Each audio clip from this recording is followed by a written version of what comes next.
জানে এই যুদ্ধ প্লেনের গন্তব্য গোপালগঞ্জ ছিল কিনা? গোপালগঞ্জের সমাধির উপরেও তো এটা করতে পারত। এখন এরকম কথা যদি বলি সেটা তো খুব বাড়াবাড়ি হবে না, তাই না? এই যুদ্ধ প্লেনটা মানে যেভাবে যে প্রক্রিয়া উঠছিল, যে প্রক্রিয়ায় সে নেমে গেছে, সবকিছু মিলে যে সমস্ত প্রশ্নের জন্ম দিচ্ছে। এবং দেখেন ব্লাস্ট হওয়ার সাথে সাথে তারা গেল, মানে কালকে বিকালের মধ্যে, রাতের মধ্যে সকল প্লেনের সকল ছোট ছোট ছোট ছোট অংশ, মানে যেগুলোকে বলা হয় আলামত, সকল কিছু কিন্তু তারা সরিয়ে ফেলেছে। নিরপেক্ষ তদন্তের কথা উঠছিল, সে তদন্তের তো ধারে কাছে নেই, পুরো জায়গাটা কিন্তু তারা ক্লিয়ার করে ফেলছে। বিকালবেলা বললো যে রেস্কিউ করা শেষ, এখনো ডেড বডি বা কিছু নেই। তাহলে রাতের বেলা অ্যাম্বুলেন্স কার জন্য গেছে? রাতের বেলা অ্যাম্বুলেন্সে করে কি গেছে? ওই যে মাইলস্টোন স্কুলের ছোট ছোট বাচ্চারা, তারা তো চিৎকার করে করে বলছিল যে আমরা দেখছি এক একটা ব্যাগে 7টা 8টা করে গলে যাওয়া, ভেঙে যাওয়া, টুকরো টুকরো হয়ে যাওয়া ডেড বডি তুলে তুলে নিয়ে যাচ্ছে। তো যখন ঘোষণাই করলো যে আর কোনো দেহাবশেষ নেই বা কোনো আহত নিহত নেই, তাহলে রাতের বেলা এরকম মানে চুপি সারে অ্যাম্বুলেন্স নিয়ে যাওয়ার ব্যাখ্যা তো জনগণ চাইতেই পারে। এবং কতজন মারা গেছে, স্টুডেন্ট যারা, মানে মাইলস্টোন স্কুলের কলেজের সিনিয়র সেকশনের যারা স্বেচ্ছাসেবকের কাজ করেছে, তারাই তো এক একজন বলছে যে তারা কতজন করে দেখেছে, মানে এবং 2 ক্লাসরুম মিলে বা ক্যান্টিন মিলে কতজন সেখানে ছিল। তাদের সূত্র মতে তো 231 জনের উপরে মারাই গেছে, মানে স্পট ডেড, আহত তো আছে। এরকম কথা যখন তারা বলছে, আমরা তো তাদের তথ্য নিয়ে বলছি, তাহলে সরকারের সে 18 থেকে 19-এর উপরে যাচ্ছে না। তো এই যে ভয়াবহতা, এই মিথ্যাচার গুলোর প্রয়োজন কি ছিল? যদি এটা নিছকই একটা দুর্ঘটনা ঘটে, তাহলে দুর্ঘটনাকে তো আপনি দুর্ঘটনার হিসেবে আপনাকে হ্যান্ডেল করতে হবে রাষ্ট্রীয় পর্যায়ে। এখন দুর্ঘটনাকে আপনি অত্যন্ত গভীর ভাবে ষড়যন্ত্রের মতো করে রাগ ঢাক করে চুপি সারে কেন আপনাকে লাশের সংখ্যা, মৃতের সংখ্যা কেন কমাতে হবে? কেন লুকিয়ে নিয়ে যেতে হবে যদি এটা শুধুই মাত্র একটা দুর্ঘটনা হয়? এনএনএমএস একটা পেজ থেকে বলছিল যে দুর্ঘটনা ঘটলে আমাদের আইন শৃঙ্খলা রক্ষাকারী বাহিনী কি সচেতন ছিল? অবশ্য তাদেরকে আমরা দোষ দিতে পারি না, পুলিশ, সেনাবাহিনী, নৌবাহিনী, কারণ তারা, আমরা দেখছি যে এনসিপি কে প্রোটোকল দেওয়ার জন্য এবং গোপালগঞ্জকে ধরাশায়ী করবার জন্য সাধারণ জনগণকে, আওয়ামী লীগের সমর্থকদেরকে, বঙ্গবন্ধু সমর্থকদেরকে ধরপাকড় করবার জন্য, মারবার জন্য, গ্রেফতার করবার জন্য তারা এত ব্যস্ত, দেশে যদি এখন কেউ আক্রমণও করে তাদের দেখার সময় নেই। মানে সব, সারা পৃথিবী একদিকে, গোপালগঞ্জ এবং আওয়ামী লীগের লোকজন একদিকে, আর এনসিপি কে প্রোটোকল দেয়া, প্রোটেকশন দেয়া একদিকে। দেখেন প্রতিদিন এই এনসিপির পিছনে যে পরিমাণ রাষ্ট্রীয় প্রোটেকশন দিচ্ছে নিরাপত্তার নামে, যে পরিমাণ মানে নিরাপত্তা, সেনাবাহিনী, তারপরে বিজিবি, পুলিশের যে পরিমাণ সাজোয়া যান, ভারী যান ব্যবহার করছে, তাতে প্রতিদিনের আনুমানিক খরচ নাকি 3 কোটির ওপরে। তো এনসিপি ওরা কে? একটা অনিবন্ধিত রাজনৈতিক দল, যার যে রাজনৈতিক দলের কোনো হিসেব নিকেশ নেই। 2 দিন আগে যারা চপ্পল পায়ে দেওয়া ছাত্র ছিল, আজকে তারা কোটি কোটি টাকার মালিক, আজকে তারা বাংলাদেশের সর্বোচ্চ ক্ষমতাধর, তারা ইউনুসকে চালায়, রাষ্ট্রকে তারা চালায়। খোদ সেনাবাহিনী তাদের সেবায় নিয়োজিত, নৌবাহিনী তাদের সেবায় নিয়োজিত, চালায়, রাষ্ট্রকে তারা চালায়। তো কাজেই এই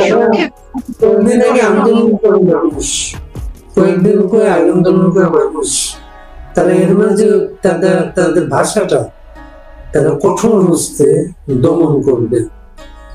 এবং এই যে তথ্য উপদেশ, প্রেস উপদেষ্টা, কিন্তু বাংলাদেশ সরকারের প্রেস উপদেষ্টা না, উনি হচ্ছে প্রেস সচিব না, উনি হচ্ছেন প্রধান উপদেষ্টা প্রেস সচিব। তার প্রতি অবিশ্বাসটা এই পর্যায়ে পৌঁছেছে, স্কুলের ছাত্ররা যাদের পদত্যাগ দাবি করেছে তাদের একজন কিন্তু সেই প্রেস সচিব আছে, তাদেরকে স্কুলে ছাত্ররা ঘেরাও করেছিল। তাদেরকে উদ্ধার করতে হয়েছে। তাদের সচিবালয়ে তাদের উপর আক্রমণ করতে হয়েছে।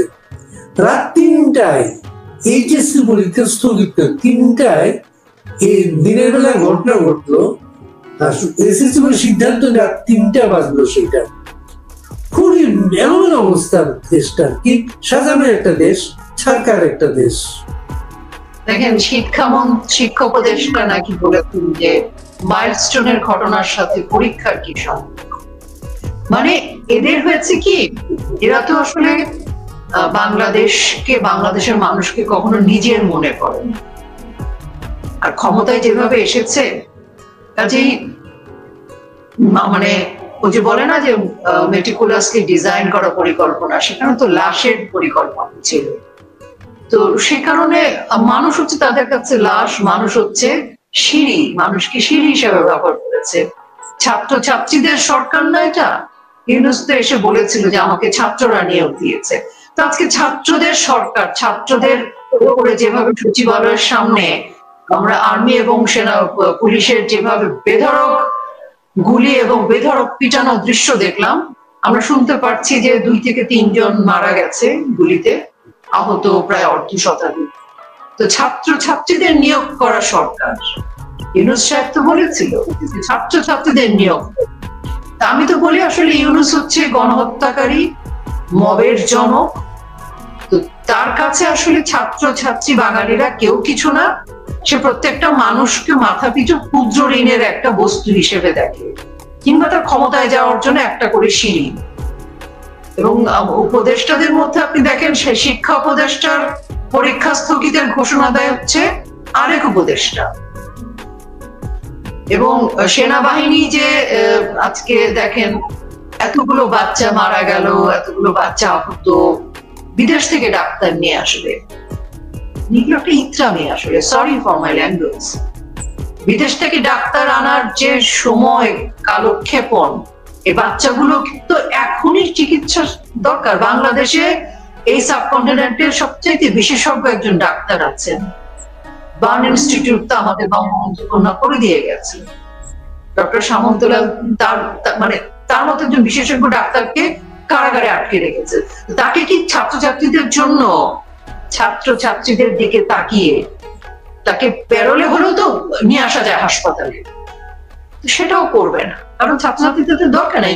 বিদেশ থেকে আনতে গেলে টাকা পয়সার ব্যাপার আছে, বিদেশ থেকে আনতে হবে কেন যদি আমার ঘরেই ডাক্তার থাকে? আর বিদেশ থেকে আনা পর্যন্ত কি আমার বাচ্চারা অপেক্ষা করবে? এগুলো হচ্ছে কি আসলে এদের মধ্যে কোনো মানবিকতা তো নেই, কতগুলো তো আমরা বারবার বলছি। তারপরে বলতো যে এরা আসলে মানুষরূপী পিশাচ হয়ে গেছে এরা। মানে বাংলাদেশের ইতিহাসে দেশে একটা ক্ষমতা, একটা সরকার আছে, সেই সরকার এই একটা স্কুলের বাচ্চাদের চিকিৎসার দায়িত্ব নিতে পারবে না, মানুষের কাছে দান চেয়েছে, দান করে রাখ।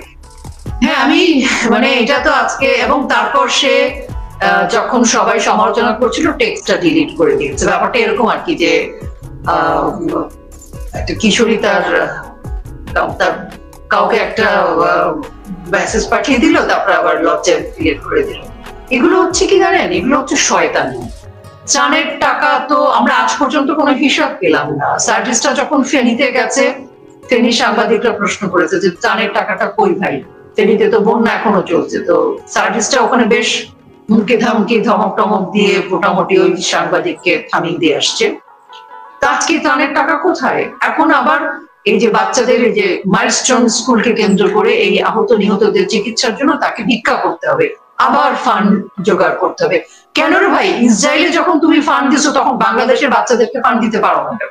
আজ পর্যন্ত বাংলাদেশের ইতিহাসে 2 টাকা কোনোদিন ইউনূস সাহেব বের করেনি। একটা বদ লোক, মানে সরি, আমার আসলে নিতে পারছি না কি করে সে ভিক্ষার জন্য টাকা চায়, আবার তাকে টাকা তুলতে হবে। চিকিৎসার নাম নেই, কোনো কিছুর নাম নেই, সে টাকা তোলার, মানে শুধু টাকা তুলে টাকা মারতে পারবে। প্রতিদিন 3 কোটি 3.5 কোটি টাকা খরচ করতেছে এনসিপির মানে মবের ইংলিশ গুলার জন্য। তো সেই টাকা বন্ধ করুক, ওই টাকাটা কার? ওটা তো আমার আপনার টাকা। এখন এই যে ধরেন এগুলো হচ্ছে কি যে একটা অসৎ লোক যখন জোর করে চেয়ার দখল করে, তার কাছ থেকে আসলে এগুলো আমরা তো ধরেন আমরা যখন বলি যে আমরা বিস্মিত না, তখন সবাই বলবো আপনি তো আওয়ামী লীগের রাজনীতি করেন। হ্যাঁ, আওয়ামী লীগের রাজনীতির জন্য কথাটা বলছি, এটা তো সত্য প্রমাণিত। এরকম বিপর্যয়ে আওয়ামী লীগের সরকার বঙ্গবন্ধু কন্যা কিভাবে হ্যান্ডেল করেছেন।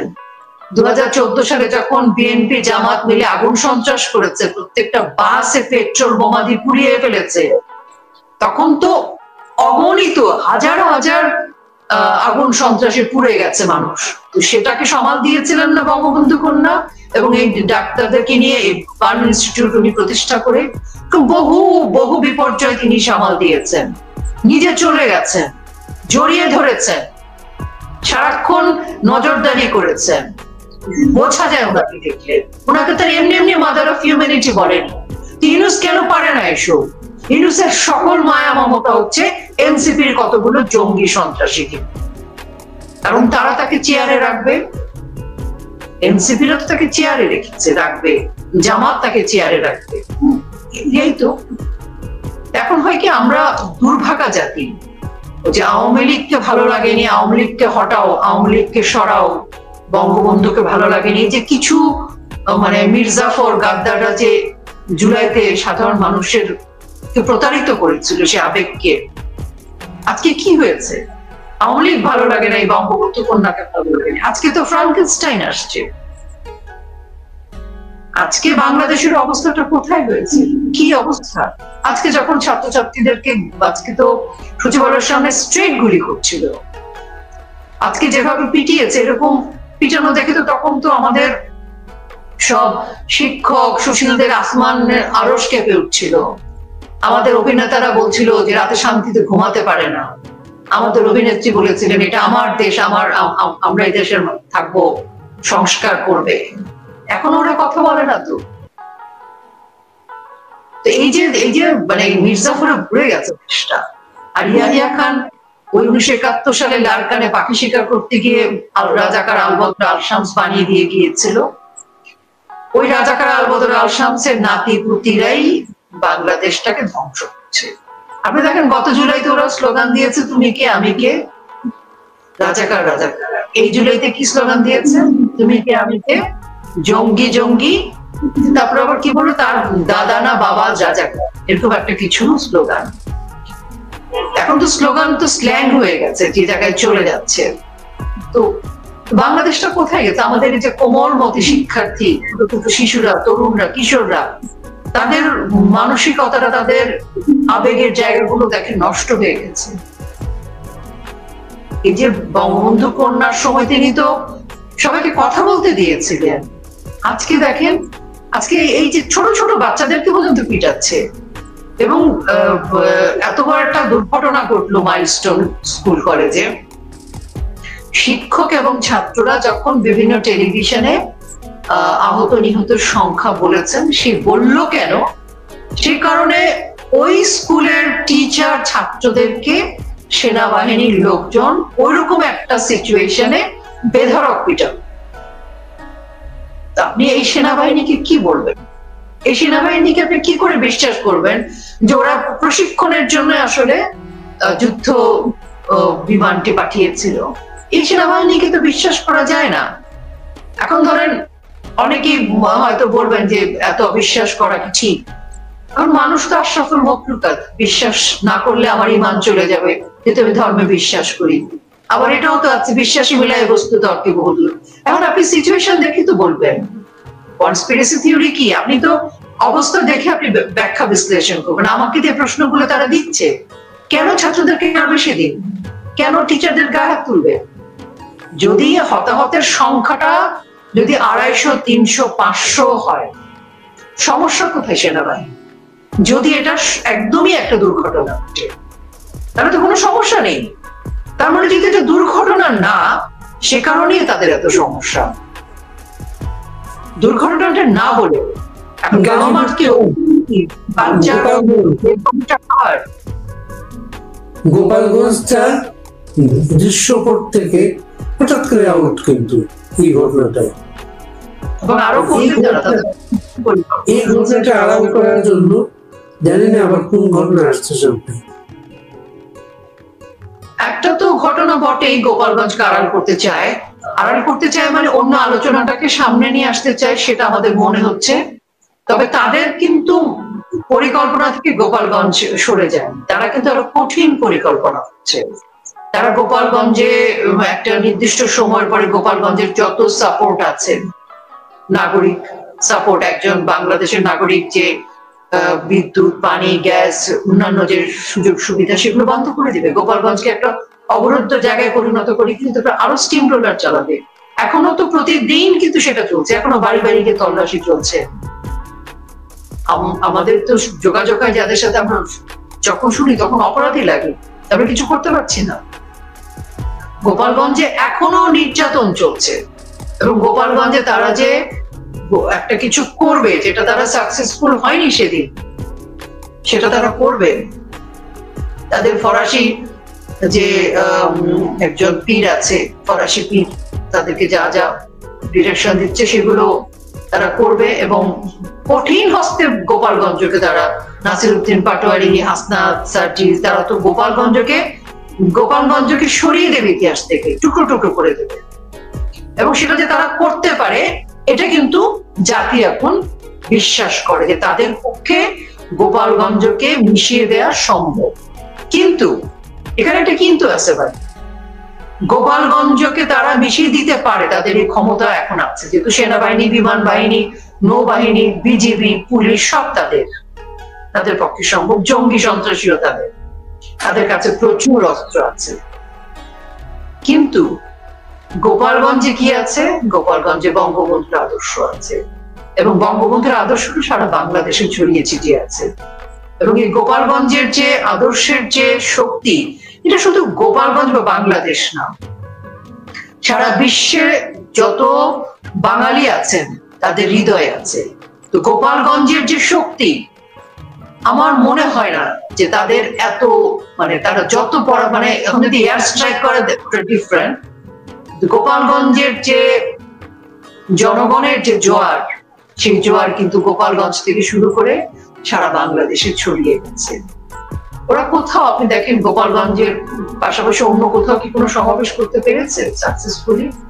সাধারণ জনগণকে এসছে, তাদের লাল কালো সাদা নিয়ে চেয়ার ঘুরেছে, যেখানেই গেছে ধাক্কাধাক্কি হচ্ছে, মারামারি হচ্ছে, সেনাবাহিনী, পুলিশ, বিজেপির উপস্থিতি, এদের উপস্থিতিতেই কিন্তু জনগণ প্রতিহত করছে, প্রতিরোধ করছে, তাদেরকে বর্জন করছে। তারা বাংলাদেশি কোথায় তারা পারছে? তারা ইউনুসকে ক্ষমতায় বসিয়েছে, সেনাবাহিনী তাদের, নৌবাহিনী তাদের, বিমান বাহিনী তাদের, তারপরও তাদের জন্য তাদের মানে এত ভয়, আওয়ামী লীগকে এত ভয়। তো সেজন্য বলুন যে আওয়ামী লীগ তো আসলে, যে ছোট বাচ্চা দেখলেন না লাঠি হাতে বেরিয়ে এসছে, ওকে কি কেউ শিখিয়েছে? শিখিয়ে তো একটা বাচ্চাকে পাঠানো যায় না। তো আওয়ামী লীগ তো হচ্ছে আসলে প্রজন্ম থেকে প্রজন্ম পর্যন্ত প্রকৃতির মধ্যে আওয়ামী লীগ ভেসে বেড়ায়।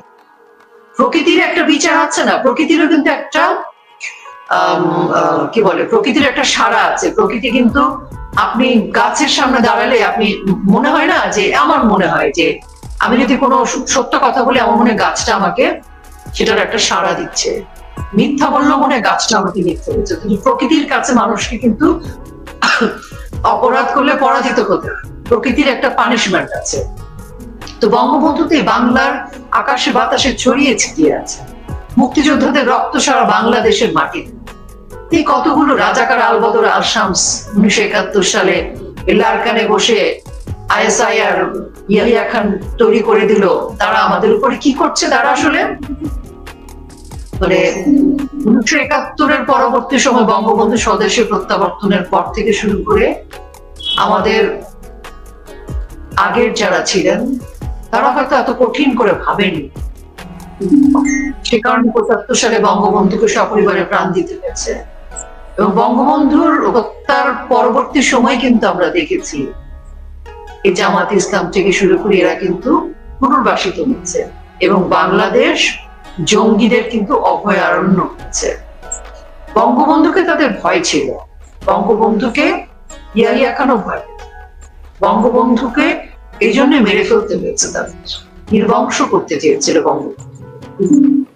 বঙ্গবন্ধু কন্যা এবং তার বোন শেখ রেহানা বেঁচে যাওয়ায় আমরা কিন্তু আজকে বাংলাদেশের মানুষের জন্য আশীর্বাদ, এবং আমরা এখন পর্যন্ত টিকে আছি। আপনি দেখেন ৭৫ পরবর্তী সময় থেকে শুরু করে যত সময় তারা ক্ষমতায় ছিল, তারা বাংলাদেশটাকে কোথায় নিয়েছে। কাজে আওয়ামী লীগকে তাদের অনেক ভয়, বঙ্গবন্ধুকে ভয়, আর বঙ্গবন্ধুর স্বপ্নকে তো এগিয়ে নিয়ে যাওয়ার যোগ্য উত্তরসূরি বঙ্গবন্ধু কন্যা শেখ হাসিনা। তো উনাকে তো ভয় থাকবেই, এবং প্রত্যেকটা আওয়ামী লীগ তো তারা দেখেন একটা তৃণমূল পর্যায়ের স্লোগান দেয় একজন সমর্থককেও তারা মানছে। মানে নেতা দরকার নাই, তার একজন সমর্থক, সে ভ্যান চালক হোক, দোকানদার হোক, তার কোনো কিন্তু বড় পোস্ট দরকার নাই।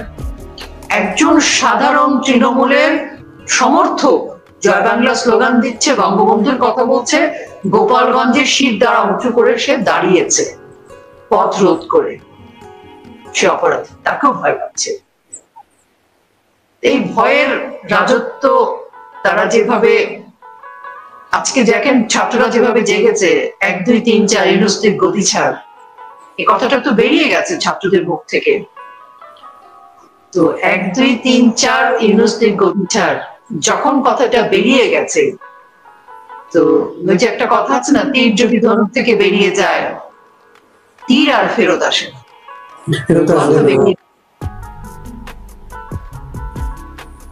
কথা তো বেরিয়ে গেছে।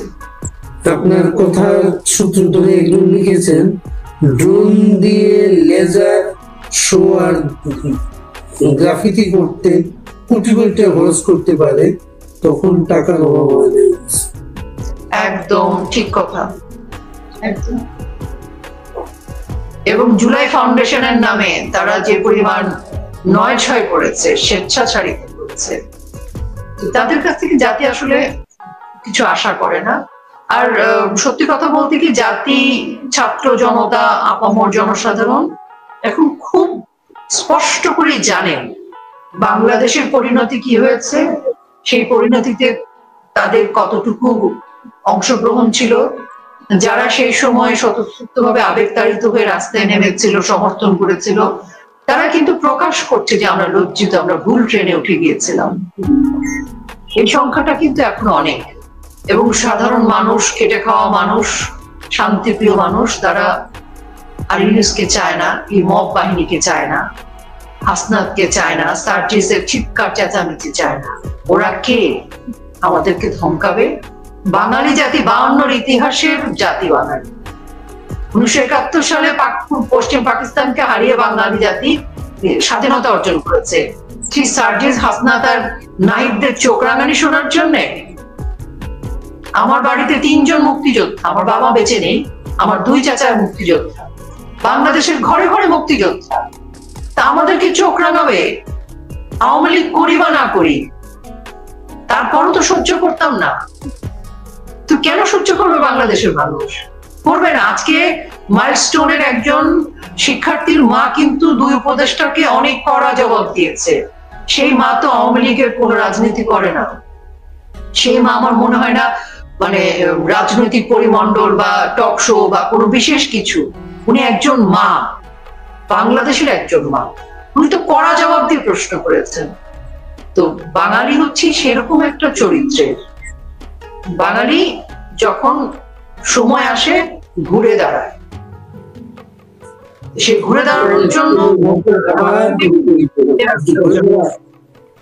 মানুষ কিন্তু ঘুরে দাঁড়ায়, মাইলস্টোনের ছোট ছোট ছেলে মেয়েরা সেটা আবার সেটা প্রকাশ করলো। সেটা সচিবালয়ের মতো জায়গা, তাদেরকে সেনাবাহিনী, পুলিশ সবাইকে নিয়ে তাদেরকে সেখানে বের করতে হয়েছে।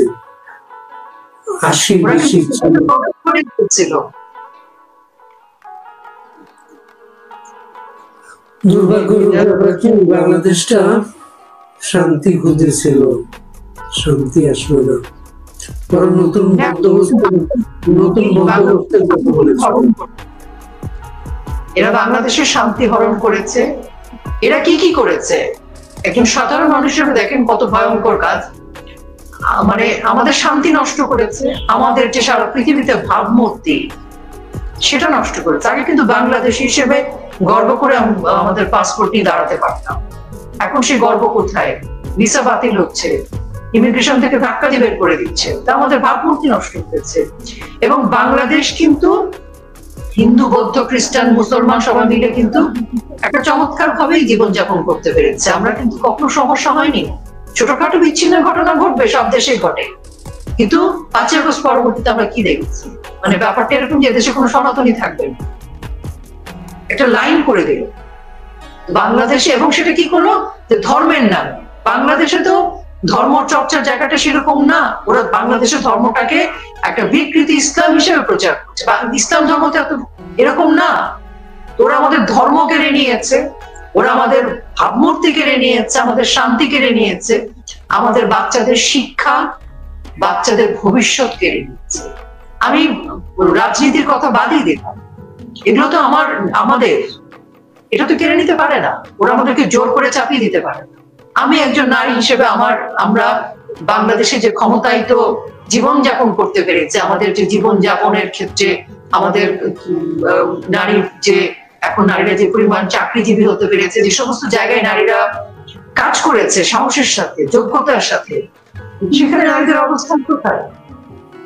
একটা দেশ থেকে আপনি সভ্য দেশের পরিচয় কি? যে একটা নারী যদি স্বাধীনভাবে খুব স্বস্তির সাথে চলতে পারে, সেই দেশটা সভ্য। এই দেশে নারীরা তো শান্তিভাবে চলতে পারছে না, ঘরে বাইরে কোথাও নারীরা নিরাপদ না। তো কাজে আপনি আমার সভ্য দেশ কত নষ্ট করেছে এরা, আমার সংস্কৃতি নষ্ট করেছে। তো এই জন্য কি ক্ষমা পাবে? আপনি ধরেন মিল, কলকারখানা, অর্থনীতি, শেয়ার বাজার, আমি বাকি বাদই দিলাম, এটা তো তারা করতে পারে না। 30 লাখ শহীদের রক্তের বিনিময়ে একটা সংবিধান। আলী রিয়াজ কে? তার বাংলাদেশে এই যাবৎকালে কি কন্ট্রিবিউশন? যে আলী রিয়াজ বললে সংবিধান পরিবর্তন করতে হবে, কেন? ফরাসি পীরের কথা শুনতে হবে কেন? কারা শুনছে? দেখেন, আমি সবসময় বলি যে সমাজ কি শুধুমাত্র দুর্বৃত্তের জন্য নষ্ট হয় না। সমাজে দুর্বৃত্তদেরকে যারা সহ্য করে, মেনে নেয়, দুর্বৃত্তায়নের সন্ত্রাস করতে দেয়, খানিকটা তাদেরও দোষ। এই দুর্বৃত্ত সংখ্যা কত পার্সেন্ট? খুব বেশি পার্সেন্ট কি? এরা কি শতভাগ? 20% এর বেশি হবে? আমি যদি বিএনপি কে যুক্ত করি তাহলে কত হবে সব মিলে? তাও তো বেশি না। আজকে বিএনপি জামাত তো মারামারি করছে এনসিপি সব, তাও ধরে নিলাম তার এক দল, তাহলে কত? কাজে এটা হচ্ছে যে আমি আপনি যদি মেনে নেই তাহলে ওরা আমাদেরকে আরো চাপিয়ে, যদি মেনে না নেই তাহলে ওরা ভয় পাবে। তা আমরা আওয়ামী লীগ যারা করি বা বঙ্গবন্ধুর আদর্শের যারা, বাংলাদেশের পক্ষে যারা, মুক্তিযুদ্ধের চেতনায় বিশ্বাসী যারা, আমরা তো ওদের দুর্বৃত্তদের মেনে নিব না। এটার সাথে কোনো ক্ষমতায় যাওয়ার কোনো সম্পর্ক নাই। আওয়ামী লীগ আবারও সরকার গঠন করতে পারবে কি পারবে না এর সাথে কোনো সম্পর্ক। হ্যাঁ, জনগণের প্রয়োজনে আওয়ামী লীগ সরকারই নিরাপদ, শেখ হাসিনাই চাস্তা ভরসার জায়গা, দাঁড়াতে বাংলাদেশ নিরাপদ।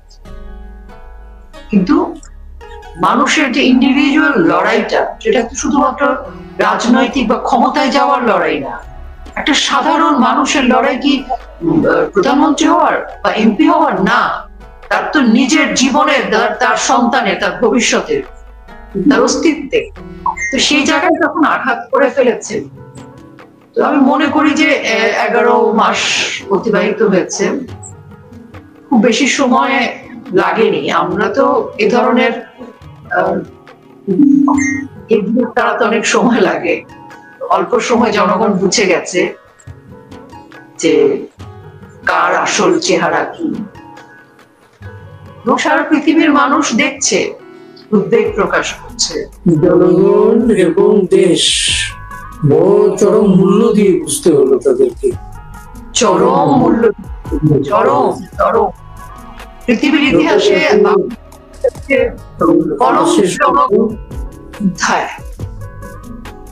আমরা শেষ করবো আজকে মাইলস্টোনে যারা, যেসব মা বাবা ক্ষতিগ্রস্ত সন্তান হারিয়েছেন, আহত হয়েছেন, তাদের পাশে আমরা থাকবো, তাদের প্রতি সমবেদনা, শ্রদ্ধা, এবং তারা যদি চান তাদের জন্য আমাদের সর্বোচ্চ যা যা দরকার আমরা তাদের পাশে থাকবো।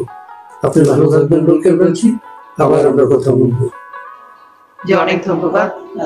আমি শুধু একটুখানি 10 সেকেন্ড একটু একটা কথা বলতে চাই, যেটা হচ্ছে যে আমাদের গণমাধ্যমকে আমি গত কাল পর্যন্ত বারবার বলেছি, আবারও বলছি যে গণমাধ্যমকে আমি একদম হাত জোর করে অনুরোধ করতে চাই যে অন্তত এই শিশুগুলোর দিকে তাকিয়ে সব ভুলে যাক, এই শিশুগুলোর জন্য সত্য কথা বলুক, এই শিশুগুলোর পাশে থাকুক। এখনো যদি ইউনূসের তাবেদারি করে তারা, তাহলে কোনোদিন তারা ক্ষমা করবে না প্রকৃতি, আল্লাহ কোনোদিন মাফ করবে না। আমার একদম বিশেষ অনুরোধ, শিশুগুলোর দিকে তাকিয়ে আমাদের গণমাধ্যম যেন সত্য কথা বলে, এবং আমরা দেশের মানুষ সবাই যেন এই বাচ্চারা যারা আজকে দাবি নিয়ে রাজপথে এসেছে, বাচ্চাদের পাশে যেন ভীষণ কষ্ট পাওয়ার পাশাপাশি খুব লজ্জিত এবং অপরাধীও লাগছিল যে আমরা মানুষ এরকম একটা সময়ে অসহায় মানুষের পাশে কিভাবে দাঁড়াতে হয় সেই মানবিকতাটুকু আমাদের ভেতর নাই। মা বাবারা কিরকম পাগলের মতো সন্তানকে করছে, আবার সন্তানরা আগুনে পোড়া শরীর নিয়ে অতটুকু ছোট ছোট বাচ্চারা হেঁটে বেরিয়ে আসছে আর লোকজন সেটা ভিডিও করছে। একটা গাড়ি বা কেউ পানি নিয়ে বা কোনোভাবে কেউ সাহায্য করছে না, কিন্তু ভিডিও করছে, সবাই ভিড় করছে। এটা মেনে নেওয়া যায় না কোনো কিছু। পুরো ঘটনাটা শুরু থেকে শেষ পর্যন্ত এটা আমাদের মনে হয় যে অনেকদিন আমরা এই ট্রমা থেকে বেরোতে পারবো না, একদমই না। এবং মনে হচ্ছিল যে বাচ্চা স্কুলে যাবে, বাচ্চা দিয়ে আসার পরে বাচ্চাকে আবার আনতে যাওয়া, এটা যে কি ভয়াবহ একটা বিষয়, আতঙ্ক হয়ে গেছে। কারণ আমার স্মৃতি আছে, আমি বাচ্চাকে স্কুলে দিয়ে আবার আমি আনতে যাই, আমি কখনো ড্রাইভারের কাছে ছাড়তাম না। আমার বাচ্চারা যখন স্কুলে গেছে, তো আমি আনতে গিয়ে একটু আগে গিয়ে হয়তো গেটের সামনে দাঁড়িয়ে আছি, তো বাচ্চা যখন বেরিয়ে আসা ধরেন 1 মিনিট 2 মিনিট পার হয়ে গেলে আমি ঘড়ি দেখছি, এরকম করে তাকিয়ে দেখছি যে বাচ্চা কোথায়। তো হয়তো কখনো দেখা গেছে 5 মিনিট 10 মিনিট দেরি হয়ে গেছে, আমি কিন্তু উসখুস করছি যে আমার বাচ্চা বেরোচ্ছে না কেন। তারপর যখন দূর থেকে দেখছি বাচ্চাকে, আমার বাচ্চা আমাকে একটা হাসি দিচ্ছে, আমি বাচ্চাকে দেখে একটা স্বস্তি পাচ্ছি, হাসি পাচ্ছি। আমার মনে হয় যারা মা বাবা হয়েছেন, এই অনুভূতি যে কত বড় একটা স্বস্তির, শান্তির। এবং আমার খালি কালকে মনে হয়েছে যে ওই মা বাবারা বাচ্চাটাকে আনতে গিয়ে বাচ্চাকে পাচ্ছে না, আবার অনেক বাবা মাও কিন্তু ওখানে হতাহত হয়েছেন, মারা গেছেন। এই যে সন্তানকে খুঁজে পাচ্ছেন, এবং তারপর যখন পেয়েছে সেটার যে কি অবর্ণনীয় অবস্থা, এটা কোনো মা বাবা, আমি মনে করি যে এর অভিশাপ কিছু হতে পারে না, ভয়ঙ্কর। এবং সেরকম একটা অবস্থায় চিকিৎসা ব্যবস্থা বলেন, এরকম ঘটনায় যারা আহত তাদেরকে চিকিৎসা দেওয়ার জন্য যে যোগাযোগ ব্যবস্থাটা তৈরি করা, অ্যাম্বুলেন্স সার্ভিসটা দেওয়া, তাদের জন্য ঠিকমতো পানিটা সরবরাহ করা, রক্ত সরবরাহ করা, মেডিকেল সাপোর্ট, সকল কিছু মিলিয়ে মনে হলো যে রাষ্ট্র একটা বিমাতা সুলভ শুধু না, নিষ্ঠুর আচরণ করলো। রাষ্ট্র জানি, দেখেন আন্দোলন করি, রাজনীতি করি, সবকিছুর ঊর্ধ্বে তো একটা সন্তান, একটা শিশু, সবকিছুর ঊর্ধ্বে একটা ছোট্ট পরীর মতো, ফুলের মতো বাচ্চা। তো সেই বাচ্চাদের এরকম পোড়া শরীর নিয়ে, বাচ্চাদেরকে নিয়ে রাষ্ট্রের দায়িত্বহীনতা, খামখেয়ালিপনা, এবং সেনাবাহিনীর যে আবারও এক ধরনের প্রচন্ডতম বলা যায় যে নজিরবিহীন ভাবে, শব্দ খুঁজে পাচ্ছি না, স্বৈরাচারী বলবো না, নৃশংস বলবো, সারাদিন ধরে যা ঘটলো আর কি। আমার এখন পর্যন্ত ঘুম হয়নি, এবং যাদের সাথে কথা বলছি সকলেরই একই কথা যে এই ঘটনাটা কেন ঘটলো। ঢাকা শহরে একটা গাড়ির ড্রাইভিং শেখার জন্য দূরে যেতে হয়, যে বাবা আমি নতুন ড্রাইভার, আমি শিখছি, আমার কারণে যদি কারো কিছু হয়। সেখানে একটা যুদ্ধ প্লেন, সেটা লোকালয়ের মধ্যে, সেটা প্রশিক্ষণ চলছে এবং সেটা পড়ে গেল। পাইলট আলাদা করে প্যারাসুটে জাম্প করলেন। তারপর স্কুলে যখন পড়লো সেই লাশ, কতজন আহত নিহত, সেটা নিয়ে একটা পলিটিক্স। রক্ত দিতে গেল, রক্তের প্রয়োজন, আমাদের ছাত্রলীগের ভাইরা হামলা মামলার ঝুঁকি নিয়ে রক্ত দিতে গেলেন। সেখানে তাদেরকে আবার বিএনপির ছাত্র দলের ছেলেরা তাদেরকে আবার হামলা করলো। তারপরে হাসপাতালে জামাতের আমিরকে দেখলাম, ভীষণ বড় জমায়েত নিয়ে সেখানে তিনি গেলেন। কেন তাকে ওখানে গিয়ে ভিড় করতে হবে কেন? আমরা দেখলাম একজন ডাক্তার হাত জোর করছেন, একজন লেডি ডক্টর, তিনি হাত জোর করে খুবই কান্না কণ্ঠে মানে মানে ভীষণ রিকোয়েস্ট করছিলেন যে আপনারা ভিড় করবেন না, ভিড় করবেন না। এবং মির্জা ফখরুল ইসলাম আলমগীর তিনিও এরকম ভিড় করে গেলেন, হাত নাড়তে নাড়তে, অ্যাজ ইফ এটা একটা জনসভা, ওখানে গেলে ভোট বেড়ে যাবে। সব জায়গায় রাজনীতি করতে হবে, মানবিকতা কি নাই বাংলাদেশে? শেষ। এবং উপদেষ্টাদের এক একজনের আচরণ সবচেয়ে মানে আমি একবারই বলে যাচ্ছি, আসলে জানি না আপনি প্রশ্ন করবেন কিনা, মানে কি বলবো, এবং বাচ্চারা রাস্তা একজন কিন্তু সেই ছবিটা, সেই গানটা শেয়ার করেছেন, একদিন ছুটি হবে, সেই যে ছুটির ঘন্টা ছবিটার গান, বাচ্চাদের নিয়ে আর কি। এবং এই যে আপনি যে বললেন না, এই যে প্রশ্ন, আমাদের তথ্য পাওয়ার অধিকারের সমস্যা থেকেই কিন্তু আজকে সারাদিন যে ঘটনাগুলো ঘটলো, তারা বলছে তাদের তথ্যটা দেওয়া হচ্ছে না, কতজন মারা গেছেন এখন কিন্তু জানে না, এবং বাচ্চাদের শরীরটা গলে গেল কেন, এমন কি ছিল?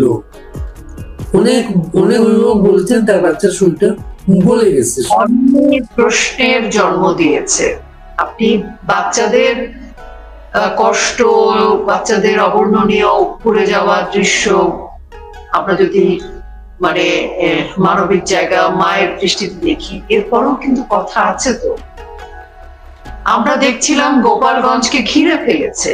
গোপালগঞ্জে কিন্তু সোশ্যাল মিডিয়ায় আমরা দেখছিলাম খুব কথা হচ্ছিল যে শুধু যুদ্ধ প্লেনটা পাঠানো বাকি, বিমান বাহিনীর যুদ্ধ প্লেন গোপালগঞ্জে পাঠানো বাকি আছে, সবই গেছে। এবং গোপালগঞ্জে তারা নিশ্চিহ্ন করে দেবে, ঘুরিয়ে দেবে। তো বুলডোজার যে নিতে পারবে না সেটা তো প্রমাণিত হয়ে গেছে। নদী পথে বলেন, সড়ক পথে বলেন, সবকিছুতে তারা ব্যর্থ। তো বাকি আছে বিমান বাহিনীর যুদ্ধ প্লেন, সেটা নিয়ে কথা হচ্ছিল সোশ্যাল মিডিয়ায় যে এখন যুদ্ধ প্লেনটা শুধু পাঠানো বাকি।